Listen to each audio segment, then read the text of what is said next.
नमस्कार दोस्तों, आज हम दुगड्डा पहुँचे हैं और दुगड्डा नगर निगम की जो अध्यक्ष हैं भावना चौहान जी, उनके पास हम पहुँचे हैं उनके कार्यों के बारे में जानने के लिए। और लगातार अगर बात करूं तो मुझे पर्सनली उनके काम बहुत अच्छे लगते हैं, जिस प्रकार से उन्होंने काम किया है।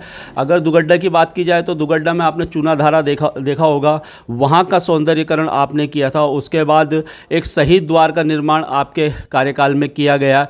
पूरे दुगड्डा में सुरक्षा दीवार का निर्माण आपने करवाया। सड़कों का चौड़ीकरण हो, चाहे वो मुख्य बाज़ार में जो अतिक्रमण जो जिस प्रकार से किया था उसका चौड़ीकरण करना हो, बहुत सारे काम आपने इस दुगड्डा के लिए किए हैं। तो आइए उनसे भी जान लेते हैं कि किस प्रकार के काम मैम ने किए हैं। और पर्सनली मैं आपको, मुझे कोई हिचक नहीं है इस बात को बोलने में कि आपने बहुत सुंदर काम दुगड्डा के लिए किया है। मैम, स्वागत है आपका। और मुझे पर्सनली आपके काम बहुत अच्छे लगते हैं।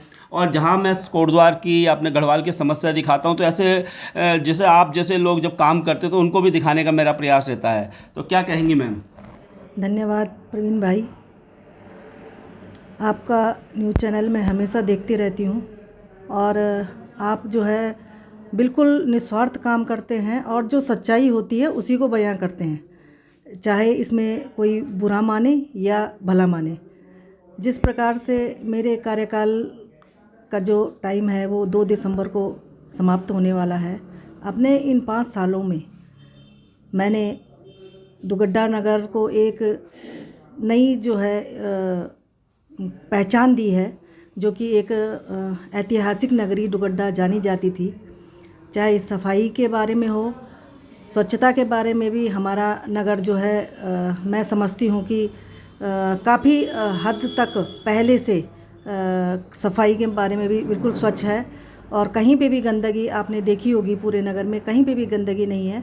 हमारे सफाई कर्मचारी भी बड़ी लगनता से अपने नगर को स्वच्छ बनाने में लगे हुए रहते हैं। मैं उनका भी धन्यवाद करती हूँ।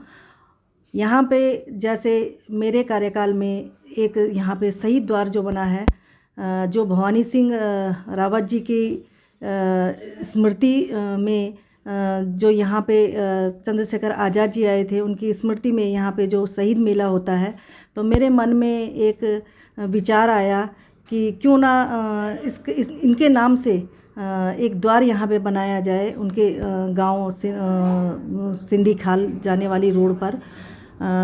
और मेरे द्वारा नगर के सभी तटबंधों में चौड़ीकरण का काम हुआ है, पलम का काम हुआ है। और वार्ड नंबर 2 में जो है पीछे से वहाँ पे एक शौचालय हुआ करता था, बहुत गंदगी वहाँ पे रहती थी, नीचे उतरने का भी, नदी में उतरने का भी मन नहीं करता था। लेकिन आज सम्मानित दुगड्डा की जनता के सहयोग से वहाँ पे जो है अब पूरी गाड़ी रोड जो है बन गई है। और वहाँ से छोटी गाड़ी जो है अब घर घर तक जा सकती हैं। जैसे हमारे यहाँ डोर टू डोर कूड़ा कलेक्शन के लिए जाती हैं गाड़ियाँ, तो अब वहाँ से भी गाड़ियाँ जाती हैं। एक सुभाष बाज़ार में जो है एक जिम हॉल हमने खोला है, वो भी सुचारू रूप से चल रहा है और बच्चे वहाँ पे काफ़ी आते हैं। एक वहाँ पे हमने यात्री शेड भी बनाया है, एक यात्री शेड हमने कमला नेहरू मार्ग में भी बनाया है। सुभाष बाज़ार बंदा चौड़ीकरण का जो काम है वो हमने किया है। और उससे वार्ड नंबर 4 के जो लोग हैं, इधर जो वाल्मीकि बस्ती है, उधर से शनि मंदिर तक पूरी हमारी गाड़ी छोटी गाड़ी जो है आ जाती है। और वहाँ के लोगों के लिए बहुत सुविधा हुई है, क्योंकि अगर ये तटबंध ना बने होते तो शायद इस साल जो बरसात हुई थी, इस साल जो आपदाएं आई थी, उस आपदा में मैं समझती हूँ कि वार्ड नंबर 4 तो आधा तो पूरा साफ़ हो जाता, अगर जो वो तटबंध नहीं बनाए होते तो इससे देखिए बहुत से काम हैं ऐसे छोटे मोटे। हर वार्ड की हर गलियों में मैंने काम किया है, हर वार्ड की सड़क में मैंने काम किया है। चारों वार्डों में मैंने जो है वाटर कूलर लगाए हैं, ताकि गर्मियों में जो यात्री आते हैं उनको भी ठंडा पानी मिल सके। चूनाधारा सौंदर्यकरण मैंने किया है, जिसमें कि इस समय की जो बरसात हुई थी काफ़ी नुकसान उसका हुआ है। लेकिन 2-3 साल से पहले हम उस पर दोबारा काम नहीं कर सकते थे, तो उसका मुझे दुख है। लेकिन अगर ईश्वर ने चाहा, दोबारा अगर मुझे मौका मिला तो मैं उसका सौंदर्यकरण और अच्छे तरीके से करूँगी। तो देखिए, मैम ने जिस प्रकार से अपने कार्यकाल में जो कार्य किए मैम ने वो बताए हैं, और वाकई सच में निसंदेह दुगड्डा का जो कायाकल्प मैम ने किया है, बहुत सारे काम आपने किए हैं। और जैसा कहा कि कुछ तटबंध बनाए गए जिसके कारण जो आपदा जो आनी थी, और आपदा के कारण जो बहुत सारा नुकसान दुगड्डा में होना था, उस नुकसान नहीं हो पाया क्योंकि तटबंध इन्होंने बना लिए थे। मैम, आगे भविष्य में अब आपका कार्यकाल भी समाप्त हो रहा है, तो भविष्य में अगर आप फिर से चुनाव लड़ती हैं और फिर से नगर अध्यक्ष बनती है, तो आगे क्या भविष्य की योजनाएं आपके दिमाग में? देखिए, अभी तो पहले सीट का कंफर्म नहीं है कि कौन सी सीट आती है। अगर सीट आती है तो अगर जनता चाहेगी, जनता का सहयोग रहेगा, जनता का आशीर्वाद रहेगा, तो मैं चुनाव लड़ूंगी। और आगे मैं अपने नगर को एक पर्यटक की दृष्टि से बहुत सुंदर बनाना चाहती हूँ। जैसे कि यहाँ पे झीलों का निर्माण करके यहाँ पे दुगड्डा में जो है व्यापार मतलब बिल्कुल कहते हैं ना, बिल्कुल ख़त्म है। क्योंकि सभी लोग, आसपास के जो लोग हैं, सभी कोटद्वार जो है सामान वगैरह ख़रीदने के लिए जाते हैं, तो यहाँ पे पलायन भी हुआ है।